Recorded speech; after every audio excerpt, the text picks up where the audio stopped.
What Mark Zuckerberg is up to now. Zuckerberg is the co-founder and CEO of Meta Platforms, the company behind the world's largest social network, Facebook. The Menlo Park, California-based business had $118 billion, about $360 per person in the US, in 2021 revenue and approximately 3.6 billion monthly users.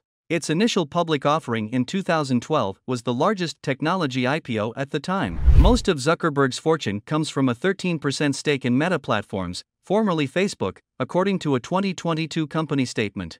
Facebook is the largest social network in the world. Meta Platforms has about 3.6 billion monthly active users, including about 2.9 billion on Facebook, according to the company's January 2022 presentation. The company sold shares in an initial public offering on May 17, 2012, which at the time was the largest technology IPO in history. The billionaire owned shares through a few trusts and holding companies, according to a proxy. According to a December 2015 SEC filing, he plans to give away 99% of his stock during his lifetime. Zuckerberg began selling stock in August 2016 to fund his philanthropy, and Bloomberg's calculation does not credit him with the value of any sales proceeds that fund the charity's work. They still credit him with the shares he plans to give away because he still owns them. The value of his cash investments is based on an analysis of insider transactions, mostly sales of Facebook stock, priced through an analysis of Bloomberg data and company records, as well as taxes, real estate purchases, philanthropic donations, and market performance. In the fall of 2004, he received $500,000 in funding from Peter Thiel. Investments from other venture firms quickly followed. By December 2004, Facebook's membership was close to 1 million users, about the population of Delaware. With the rise of Facebook came a series of legal problems, first with co-founder Eduardo Saverin, who was ousted from the company in the summer of 2004, and with Divi Narendra and twins Tyler and Cameron Winklevoss, who sued Zuckerberg for allegedly stealing Facebook's idea. In November 2011, Facebook reached a 20-year settlement with the Federal Trade Commission to settle complaints that it violated user privacy. The company sold shares in an initial public offering on the New York Stock Exchange on May 17, 2012. At the time, it was the largest technology IPO in history.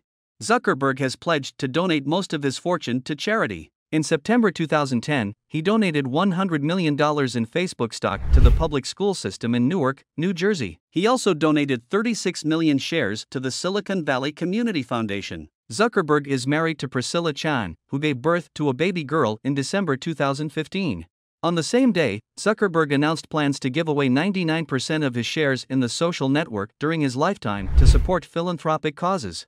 The couple had a second daughter in August 2017. In the blog of Forbes tell us that Meta CEO Mark Zuckerberg laid out his next steps for his vision of the metaverse that has so far cost his company its name and a whole lot of stock value. Zuckerberg's Tuesday appearance was part of Meta Connect, a streaming event watched by a mere 13,000 people at its peak. The main draw of the event was the announcement of the Meta Quest Pro, a new VR headset that is meant to be a leap forward in technology, but at an extremely high cost. The Meta Quest Pro will retail for $1,500, more than 3 times the cost of a $500 Meta Quest 2 with a 256GB hard drive, and closer to 4x the cost of a $400 128GB one. And both of those recently had their prices increased by $100 each, citing world economic factors. The vast majority of Zuckerberg's metaverse vision is meeting up in virtual space with friends, playing minigames, and going to work meetings. Even as the tech improves, the use cases remain somewhat compelling. A recent NYT deep dive into the metaverse emerged with a report that concluded it felt like an AOL chart room most of the time, and according to The Verge, Meta employees need to be ordered to spend more time in the metaverse because they're simply not doing it on their own.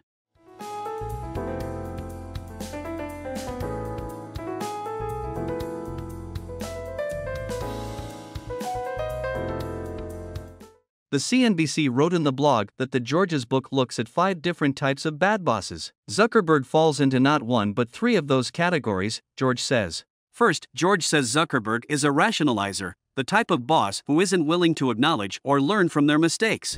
Instead, they rationalize missteps by placing that blame on others. In February, Meta lost more than $232 billion, about $710 per person in the US, of its market value, marking the biggest one-day drop of any US stock in history. Zuckerberg and his executives blamed the results on several factors, including Apple's privacy changes in 2021 that have made it harder to target ads to smartphone users, as well as increasing competition from rivals like TikTok. Those factors may have played a role, but it's also likely that heavy spending on metaverse research and development factored in. Meta's virtual reality division reported more than $10 billion, about $31 per person in the US, in losses during 2021 alone, and $2.8 billion, about $9 per person in the US, during the second quarter of 2022 alone. At least publicly, Zuckerberg has yet to acknowledge or take responsibility for it. George says though Zuckerberg did say during a shareholder meeting in May that he expects his company to lose significant amounts of money over the next 3 to 5 years,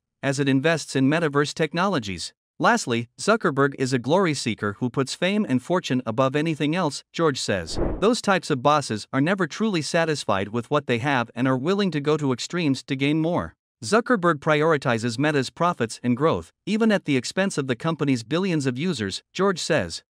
It's not a unique observation. Zuckerberg's company has long been embroiled in controversy over issues related to the privacy and health of its users. In one instance, a Wall Street Journal investigation last year found that the Meta-owned Instagram platform was contributing to users' mental health problems, particularly in teenage girls. The investigation found that Meta leadership actively chose to ignore the problem to avoid jeopardizing user engagement and growth.